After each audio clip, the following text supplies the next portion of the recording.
पहला फोटो देख लीजिए, उसके बाद बात करते हैं, ठीक है ना।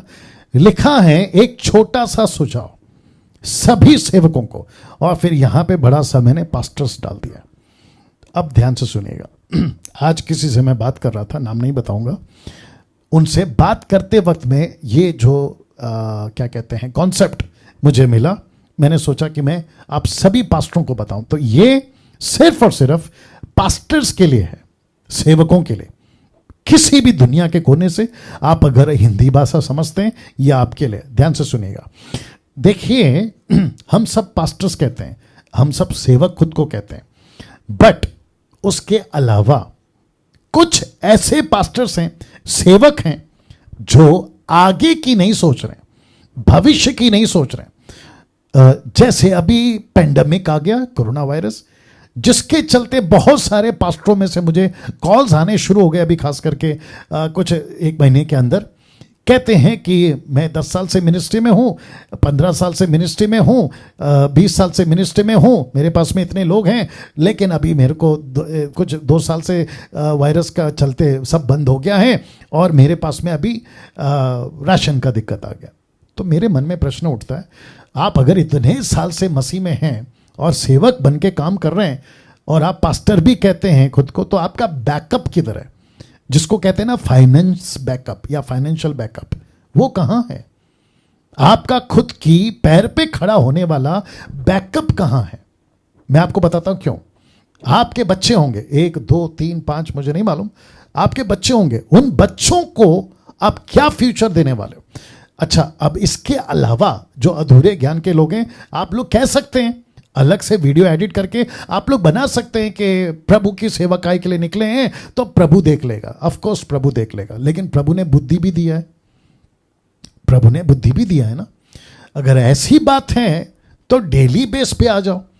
आप घर भी मत बनाओ, बैंक बैलेंस मत करो, राशन आप जो है 1 महीने का घर पे अपनी पत्नी को बोलो, या फिर जो भी आपके लोग हैं उनको बोलो मत भरो, क्योंकि हम डेली बेस पे चलेंगे, सुपर नेचुरल तरीके से राशन आ जाएगा, सुपर नेचुरल तरीके से सब कुछ आएगा। कुक मत करो, मतलब खाना मत बनाओ।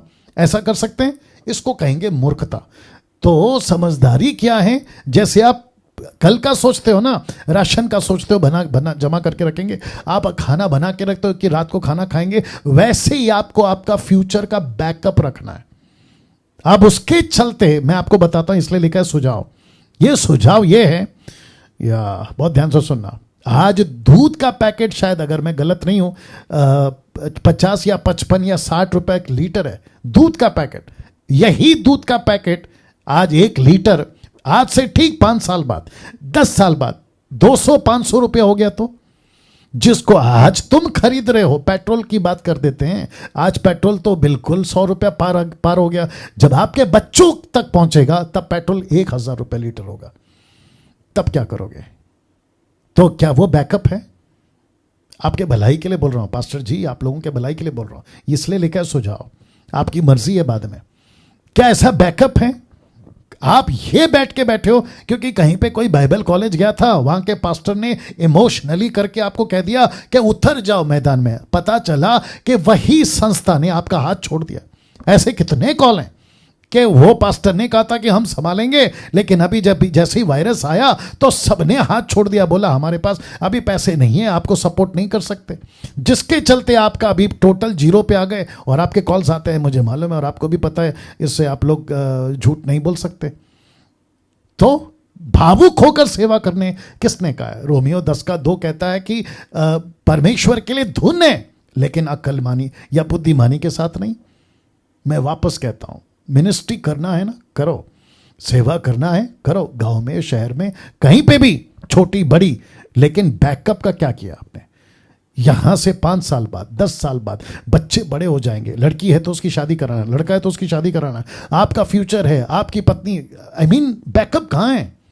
आज मुझे बुरा भी लग रहा है, आपको भी नहीं अच्छा लगेगा, मजबूरी है इसलिए बोल रहा हूं। आज परिस्थिति यह है कि पास्टर्स कॉल करके कहते हैं बच्चे 3 हैं, हमारे घर पे पति पत्नी है, इलेक्ट्रिक बिल का पैसा नहीं भरा, रेंट का पैसा नहीं दिया, और राशन टोटल खत्म। अब आप सोच के देखिए, 2000 रुपए का अगर आप राशन का बैकअप नहीं है, आगे कैसे मसीह जीवन आपका जो परिवार है उसको चलाओगे आप?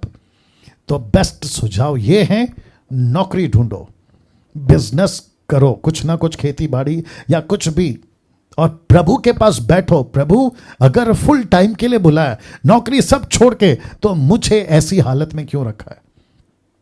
या अभी कुछ लोगों को तकलीफ होगी, लेकिन कुछ नहीं कर सकते, कुछ नहीं कर सकते। इसलिए लिखा है सुझाव। मैं फिर कहता हूं, बैठो प्रभु के पास। प्रभु अगर फुल टाइम के लिए बुलाया था गांव में इधर उधर, तो ये हालत क्यों? मैं इतना कमजोर और आर्थिक टोटल हिल गया। क्या मतलब है मिनिस्ट्री का? क्या दूसरों को यही बताओगे? और कब तक चंदे पे, दान और दशमांश पे आप अपना घर चलाओगे? कैसे लगता है आपको? अगर कोई देगा तब आपके पास आएगा। ये नौबत क्यों? आपका हाथ पैर सलामत है, आपके पास में कुछ कला है, आपको कुछ आता है, उसको यूज करो, नौकरी करो, 4 पैसे जमा करो, अपना बैकअप मजबूत करो, फिर डंके की चोट पे सेवा करो। ये है ना तरीका। और पौलुस तो यही करता था।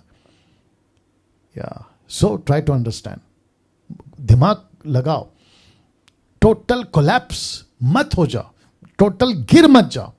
तो पास्टरों के लिए, सेवकों के लिए ये सुझाव है। वापस कहता हूं, ये सुझाव है, बाकी आपकी मर्जी, बाकी आपकी मर्जी। तो